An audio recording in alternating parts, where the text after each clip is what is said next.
Hola, muy buenos días a todos, ¿cómo están? Muchas gracias por acompañarnos en este nuevo espacio que denominamos Construyendo Raíces, la entrevista de la Sociedad Nacional Forestal. Este es un espacio que inicia hoy, pero que queremos que se vaya fomentando semana a semana para tener las voces de los socios de la Sociedad Nacional Forestal, de sus adherentes, colaboradores y también, ¿por qué no?, de destacadas personalidades del área que tengan novedades o temas importantes que conversar con nosotros. Así que, sin más, damos inicio a nuestro primer capítulo de este primer ciclo de entrevistas en Construyendo Raíces y tenemos a uno de la casa, a Samuel Frankel, que este viernes 25 de marzo precisamente cumplió 35 años de su doctorado en Alemania. Buenos días, don Samuel, ¿cómo está? ¿Qué tal? Buenos días, muchas gracias por la invitación y por la entrevista. Oiga, inevitable preguntarle justamente por estos 35 años que se cumplen desde su doctorado, si nos puede contar un poco ahí cómo fue esa experiencia. Bueno, la verdad que yo obtuve una beca del Servicio Intercambio Académico Alemán Ajá. para dedicarme al campo de la investigación forestal, en Alemania.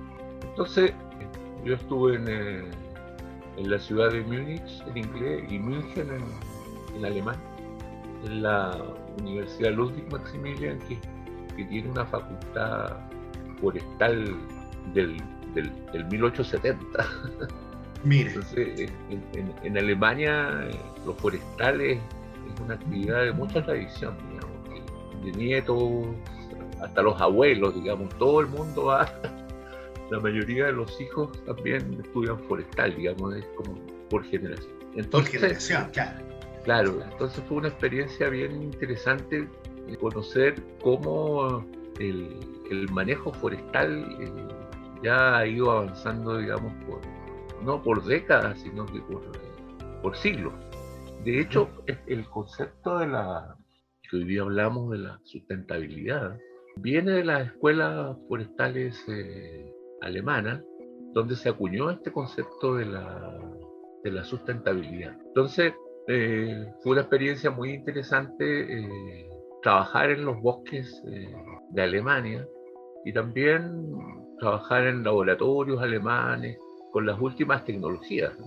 Justamente, ¿cuántos años nos sacan de avance en Alemania, don Samuel? ¿Es tanto como uno podría esperar o Chile no está tan mal, tan atrasado en esto? O sea, yo creo que si bien en algunos campos Chile está bien avanzado con tecnologías de punta, en otras áreas, por el nivel de presupuesto que se destina a la investigación en Chile, como del orden del 0,5% del PIB. Entonces Alemania destina a investigación del orden del 2,5% del PIB. Entonces ellos son muy competitivos en el tema de la investigación. Entonces, Sí.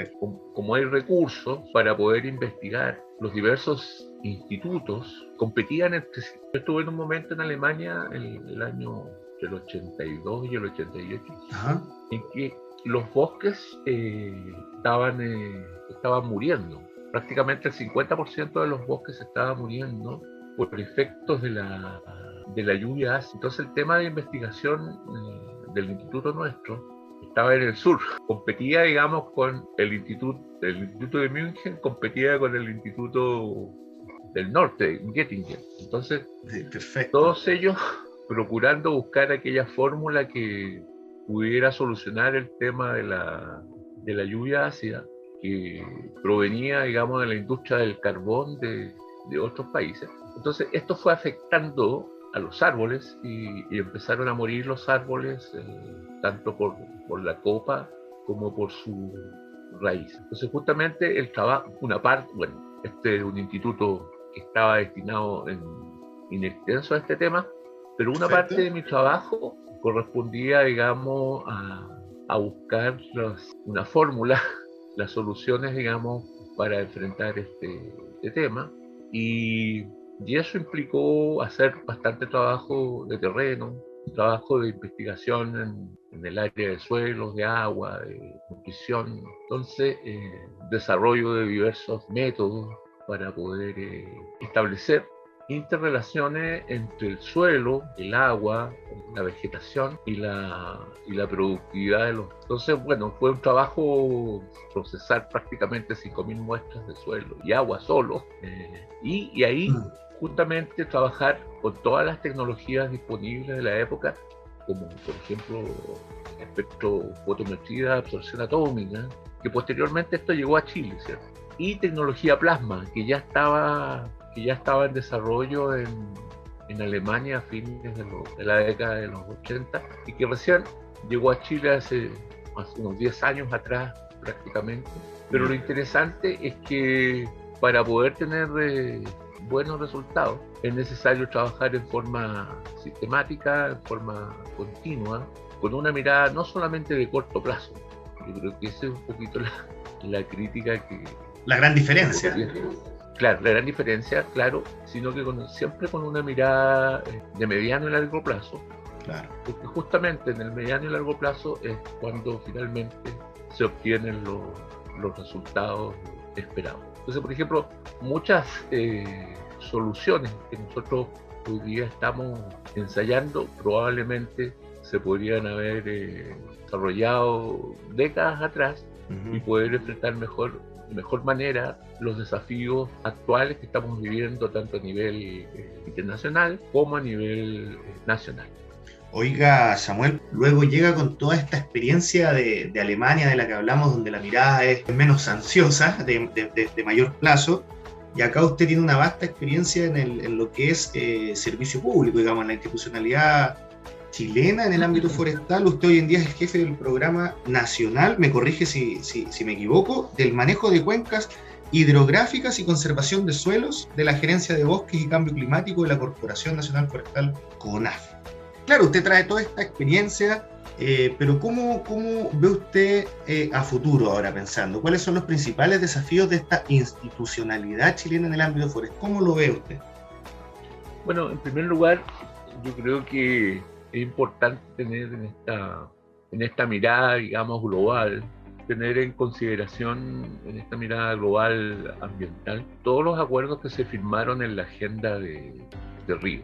Esto fue en el año 92, donde los países suscribieron esta agenda y particularmente empezaron a trabajar en todo lo que son las convenciones de cambio climático, la convención de biodiversidad y la convención de combate a la desertificación y la sequía, en donde todos los países no solamente la han firmado, sino que también la han ratificado, y hoy día son leyes orgánicas de la República.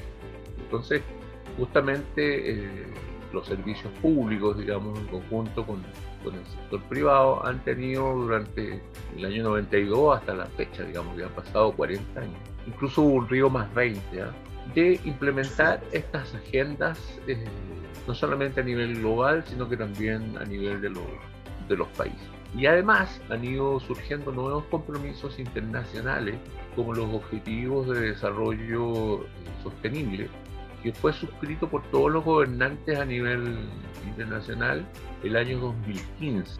Y justamente estos Objetivos de Desarrollo Sostenible, que se tendrían que cumplir entre el 2015 y el 2030, están una serie de objetivos que están relacionados con la actividad del sector forestal, como por ejemplo la acción por el clima, que es el objetivo 13, y la acción por los ecosistemas terrestres, que es el objetivo 15. Entonces, asociado a ello, también Naciones Unidas hoy día está promoviendo la década de restauración de los ecosistémicos, de los ecosistemas, y parte del año 2021 y se debería desarrollar hasta el año 2030. Y obviamente en la década de la restauración de los ecosistemas, la restauración de los suelos, la restauración de la biodiversidad y la restauración de los ecosistemas forestales cumple un rol fundamental, digamos, como guía que nos va a trazar, digamos, una perspectiva de largo plazo. Por otro lado, nuestro país tiene compromisos con con las distintas convenciones, particularmente con la Convención de Cambio Climático. Particularmente, bueno, se acaba de desarrollar el año pasado la COP26 en Glasgow. Perfecto. Justamente se ha ratificado, ¿cierto?, los compromisos del país en lo que se denomina la contribución nacional determinada de realizar un manejo forestal en 100.000 hectáreas y la forestación, tanto con especies nativas como con especies exóticas, de otras 100.000 hectáreas, que es la contribución que Chile tiene que llevar a cabo para poder cumplir estos compromisos internacionales. Entonces, en ese sentido, el sector forestal, sumando las cubiertas nativas como las plantaciones forestales, contribuyen a un 95% para mitigar, ¿cierto?, los efectos del cambio climático. Ahora, los efectos del cambio climático de Chile prácticamente son del 0,2%, respecto, ¿cierto?, de que 10 países a nivel mundial contribuyen con prácticamente el 90% de las emisiones de cambio climático. Entonces, la contribución de Chile es relativamente baja. Sin embargo, si se hace un análisis desde el punto de vista, digamos, per cápita, hemos visto cómo las emisiones desde los años 90 hasta esta parte han subido, se han incrementado considerablemente, producto de la actividad de los diversos sectores productivos, y obviamente eso hace, cierto, que nosotros tengamos que tener una mirada también en ese sentido, de ir compensando las emisiones con las diversas acciones que nosotros podamos emprender en ese sentido. Usted nos habla, claro, de esta agenda de cambio climático internacional, de la cual Chile también es parte y tiene sus compromisos específicos, como nos contaba usted. Y la pregunta de cajón que uno se pregunta en su casa es si Chile está en condiciones o la mirada es optimista de cara a cumplir estos compromisos, o bien hay mucho que mejorar, que modificar, etcétera, para ser capaces de cumplir estas cifras que... Claro, lo que ocurre es lo siguiente, o sea, lo primero, la verdad que, o sea, nosotros estamos haciendo un diagnóstico, digamos, de la situación actual del país. En primer lugar, nosotros hemos tenido un uso intensivo de los recursos naturales, digamos, en estos últimos 400 años de vida como país, en donde, por ejemplo, los bosques llegaban hasta la selva de San Francisco. O sea, prácticamente podríamos decir que teníamos prácticamente 2/3 de bosques. La selva de San Francisco está por el río Copiapó, o sea, llegaban hasta la región de Atacama. Incluso en la Pampa del Tamarugal tenemos Tamarú y tenemos los algarrobos. Entonces, producto de un proceso, digamos, de desarrollo no sostenible, muchos de estos recursos en los últimos 3-4 siglos, ¿verdad?, fueron usados en forma intensiva. Se produjo en primer lugar el proceso de la deforestación, la sobreutilización ganadera, la sobreutilización agrícola, pues los incendios forestales, digamos, fueron una constante permanente en la modificación del paisaje. Particularmente hay un incendio forestal que ocurrió en la zona en lo que hoy es la región de Aysén, que duró prácticamente 10 años y se quemaron prácticamente 4 millones de hectáreas de bosques. Entonces, este incendio en la región patagónica de Aysén fue tan intenso, prácticamente el puerto de Aysén se embancó de sedimentos, y estos sedimentos colmataron el puerto de Aysén, que no permitió la entrada de barcos por el calado que se requería. Y fue necesario cambiar el puerto de Aysén a Puerto Chacabuco. Entonces, en ese sentido, nosotros también habría que recordar que en ese momento el árbol era un enemigo del hombre. El árbol y los bosques, ¿cierto?, eran un obstáculo al progreso, y en ese sentido, digamos, los distintos gobiernos de la época promovían, ¿cierto?, la colonización de los territorios forestales.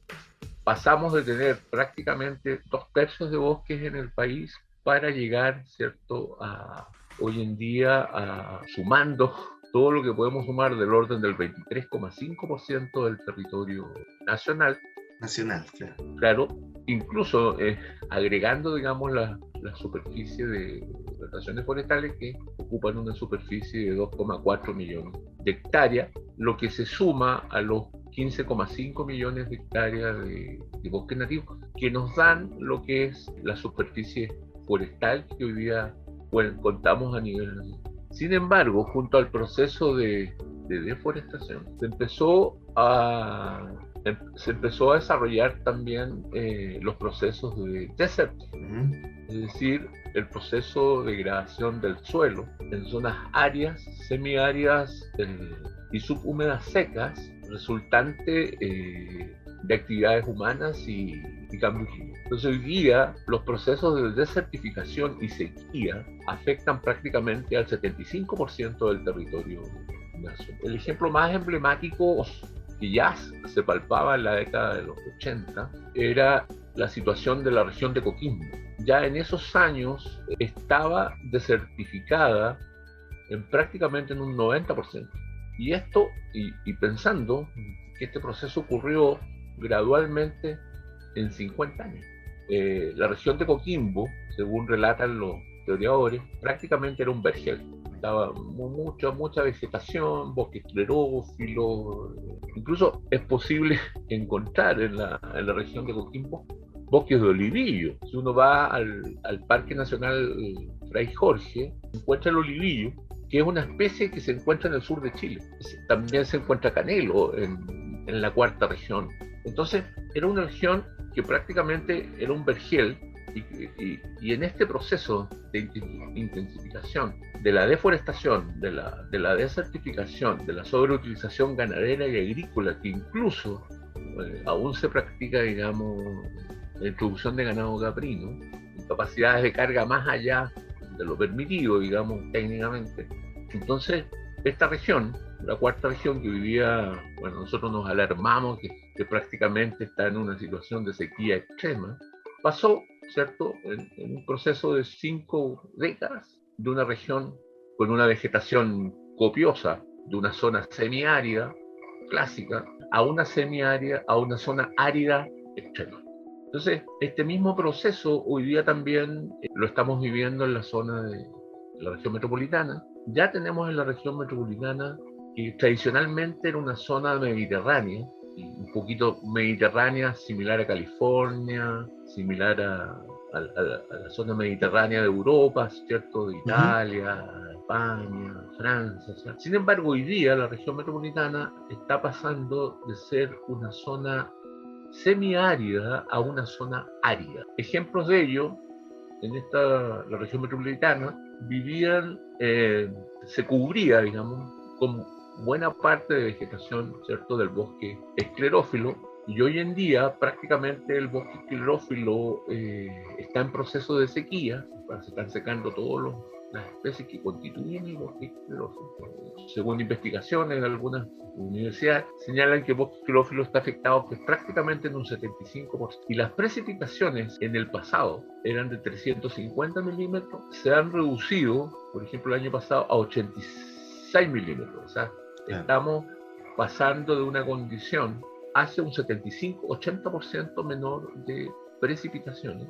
Y es más, se habla que dentro de poco, ¿cierto?, la región metropolitana en su conjunto va a ser sometida probablemente a medidas de racionalización y de racionamiento del agua, porque claro, prácticamente la cuenca del Mapocho no tiene agua, ¿no? Entonces, las comunas en donde se encuentran, digamos, surtidas por el Mapocho, que son las comunas de Las Condes, Vitacura, Barnechea, ¿cierto? Van a ser sometidas, digamos, al racionamiento de agua. Incluso cuando nosotros mirábamos lo que estaba ocurriendo en Sudáfrica, ¿cierto?, que también estuvo sometida al racionamiento de agua. Entonces lo mirábamos extrañado, pero ahora muy lejano, digamos, claro. Muy lejano, pero ahora este proceso nosotros lo vamos a vivir, si no llueve, en los próximos meses. Nada menos que en la zona con mayor densidad poblacional de nuestro país, claro. Exacto, entonces donde hay zonas de la localidad de Santiago donde la gente consume 200 a 300 litros diarios por persona. Sin embargo, hay casas donde se consumen sin problema 1500, digamos, porque entonces tenemos que lograr en ese sentido una mejor adaptación. Y obviamente este proceso de intervención por deforestación y este proceso de intervención por sobreutilización ganadera, agrícola, incendios forestales, generó a nivel nacional, ¿cierto?, fuertes procesos desencadenantes de erosión. Entonces hoy día estamos con el 50% de los suelos en distintos grados de erosión. Entonces tenemos ecosistemas vegetacionales muy frágiles. Nuestro ciclo hidrológico está afectado. Y yo creo que lo que realmente generó históricamente, digamos, lo que realmente generó este proceso de sequía que estamos viviendo con menores precipitaciones y este proceso de desertificación es justamente que hayamos perdido estos bosques de la zona, bueno, de todo el país, los bosques que regulaban el ciclo hidrológico forestal que fue alterado. Entonces, al haber alterado este régimen hidrológico forestal, el efecto global que genera el bosque en grandes extensiones, ¿cierto?, están generando estos impactos como los procesos de sequía, de desertificación y los procesos de erosión en suelo. Cuando entró el sector forestal, tiene que tomar conciencia que muchas de estas forestaciones que se hicieron desde los años 30 hasta la fecha, muchas se hicieron en suelos que estaban muy erosionados, muy degradados. Algunos señalan que se forestó sobre piedras, ¿cierto?, en donde el recurso suelo es un recurso, ¿cierto?, que estaba muy alterado. Entonces, con poca capacidad de infiltración, y obviamente tenemos que favorecer ahora, minimizar todo lo que sea la escorrentía y maximizar todo lo que sea la infiltración del agua en el suelo. Y en ese sentido no debiéramos perder ninguna gota de agua. Oiga, estamos entonces en Construyendo Raíces, la entrevista de la Sociedad Nacional Forestal con nuestro primer invitado de este ciclo de entrevistas, don Samuel Franklin. Entramos en una última etapa de preguntas, don Samuel, y esta tiene que ver justamente con lo último que usted nos señalaba del rol de los bosques en los ciclos hidrológicos, en el cambio climático en sí en general. Y mucho de esto, de esta materia de informar a la población al respecto, es un poco la labor que tengo entendido ustedes buscan hacer desde el CEFA, que es un centro de estudio que tiene la Sociedad Nacional Forestal. Si usted nos puede contar qué es el CEFA y cuál es el rol que busca. Claro, bueno, respecto del cambio climático, que es una de las motivaciones que dio por origen la creación del Centro de Estudio Federico Albert. Bueno, ahí en ese sentido, en primer lugar se definieron los lineamientos estratégicos y siempre se habla, digamos, del cambio climático, con primer apellido. Pero también el cambio climático tiene un segundo apellido que es antrópico. Siempre se piensa que el cambio climático es solo meteorológico.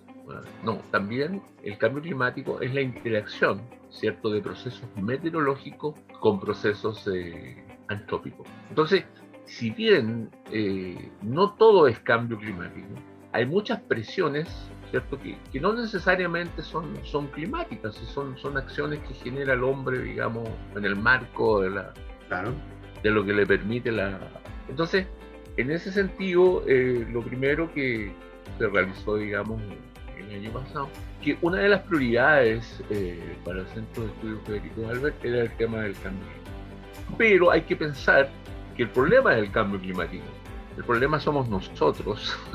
Y las soluciones, ¿cierto?, las soluciones pasan por un conjunto integrado de lineamientos estratégicos y medidas que tienen que llevar. En ese sentido, un tema importante que se concibió, que es el ordenamiento territorial. Yo creo que nosotros primero tenemos que hacer un rayado de cancha del ordenamiento territorial nacional y también en lo que le compete, ¿cierto?, al ordenamiento territorial. Y otro aspecto que también es importante es lo que tiene que ver con el manejo integrado de cuencas hidrográficas. Y en ese sentido, tenemos que recordar que el 80% de Chile es montañoso, somos un país andino y nuestras cuencas son todas altamente torrenciales. Entonces yo creo que el ordenamiento territorial y el manejo integrado de cuencas son lineamientos estratégicos que tienen que actuar muy asociativamente. Así también, bien, el problema del cambio climático, yo creo que también resulta importante es la contribución del sector forestal a mitigar el cambio climático. Es importante señalar que el 95% de las emisiones son secuestradas por las acciones de mitigación del cambio climático que realiza el sector forestal. Sin embargo, también hay que hacer otras acciones adicionales, como por ejemplo la forestación para las pequeñas y las medianas empresas, ir incorporando nuevos sistemas como los sistemas agroforestales, la certificación de estos procesos, la certificación, y avanzar también a medidas concretas de restauración. Por otra parte, y en forma muy sinérgica con la mitigación, está el tema de la adaptación, cómo nosotros adaptamos el sector forestal al cambio climático y a sus actores, ¿ya? Y en ese sentido, en lo que corresponde a la adaptación al cambio climático, es muy importante tener así como concepto desarrollar una silvicultura climáticamente inteligente. Y eso implica soluciones casuísticas, es decir, caso a caso. Yo creo que ya las recetas ya son esquemas del pasado, sino que tenemos que ir pensando, planificando global, ejecutando localmente. Entonces las recetas, yo creo que hoy día, lamentablemente, son cuestiones del pasado. Tenemos que ir actuando caso a caso.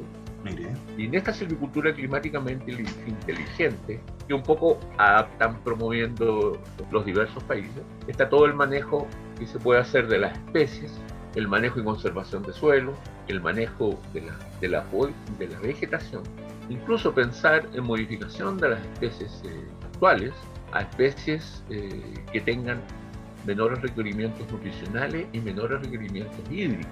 También pensar en medidas de conservación ex situ, también contemplar bosques mixtos, sistemas, ir avanzando a sistemas agroforestales, silvopastorales, y un tema acuciante y muy crítico, ¿cierto?, cómo nosotros enfrentamos el tema del déficit hídrico, que prácticamente de la disminución de las precipitaciones que van desde un 30 hasta un 70%. Incluso ya en Puerto Montt está lloviendo menos de 1000 milímetros.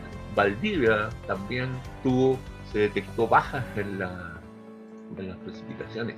Aysén está con un 60% de déficit hídrico. Entonces, probablemente yo diría que este tema, el tema del recurso hídrico, va a dominar la agenda, se va a apropiar de la agenda nacional, pero no solamente pensar en medidas específicas, sino que pensar con una visión, ¿cierto?, de manejo integrado de las cuencas hidrográficas. Y como digo yo, para sequía e inundación, manejo de cuenca es la solución. Entonces, tenemos que pensar, tenemos que pensar que para sequía, para adaptación y para inundación, manejo de cuenca es la solución. O sea, no caer en medidas puntuales, sino que con una planificación global que da el manejo integrado de cuenca en el ordenamiento territorial por cuencas hidrográficas del país. Dentro de ese concepto y considerando, ojo, que el 82% del agua es consumido por la agricultura, entonces todos los sectores están presentes en una cuenca hidrográfica, que es un área territorial, en la cuenca, en esta área territorial, donde hay un curso principal y hay cursos adyacentes que convergen a esta unidad territorial, que debiera ser a nivel nacional la unidad de planificación y gestión básica para poder enfrentar este tema del cambio climático. Porque en la cuenca hidrográfica convergen todos los actores. Y aquí es fundamental, como otro aspecto, junto a la mitigación y a la adaptación, es cómo nosotros hacemos conciencia y hacemos que converjan, ¿cierto?, todos los actores a nivel de la cuenca hidrográfica, y a nivel de la cuenca hidrográfica nosotros, a partir de esa unidad de planificación y gestión territorial, nosotros podemos nuevamente, con una visión de desarrollo sustentable y sostenible, ir enfrentando estos problemas que hoy día se encuentran inmersos en nuestro país. Oiga, Samuel, ha sido muy interesante la conversación. Llegamos a tiempo, no nos dimos ni cuenta, ya estamos en el tiempo de la entrevista, así que yo creo que de inmediato lo dejo invitado a un segundo ciclo, porque sin duda hay que hablar luego de todo lo que nos está contando, bueno, de cuencas y del concepto que tanto me gustó, ¿no?, de esto de silvicultura climáticamente inteligente. Muchas gracias. Solamente señalar que sin la participación de los actores, todos los actores, no es que esté en política yo,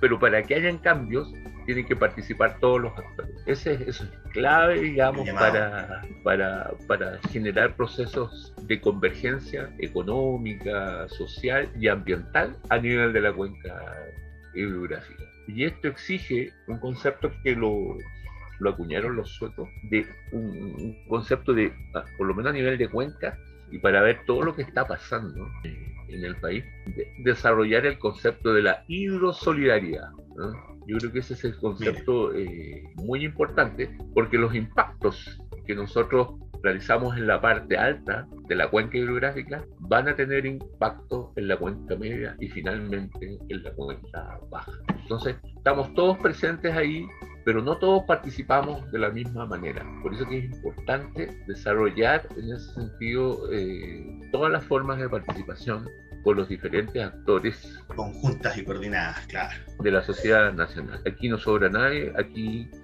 todos somos Chile. No, y un importante mensaje en el actual contexto nacional, ¿no?, en que nos estamos construyendo nuevas legalidades, nuevas institucionalidades, y esperamos haga eco en cada uno de aquellos que nos escuchan. Muchísimas gracias, don Samuel, por haber conversado con nosotros, y como ya le decíamos, no tenga duda que lo vamos a estar molestando en una segunda oportunidad, así que esperamos contar nuevamente ahí con su excelente disposición. Muchísimas gracias por acompañarnos. Gracias a ustedes por la entrevista y seguiremos interactuando. Hasta pronto. Gracias. Hasta pronto entonces a todos quienes nos acompañaron hoy en el primer capítulo de Construyendo Raíces, la entrevista de la Sociedad Nacional Forestal. Recuerden que la Sociedad Nacional Forestal es una asociación gremial chilena que reúne a silvicultores, representantes del mundo agroforestal, académicos, investigadores, consultores, profesionales y emprendedores del sector silvoagropecuario. Si quieren saber más de la SNF, no duden en entrar a su sitio web, sociedadnacionalforestal.cl. Y saludos a todos, que estén muy bien.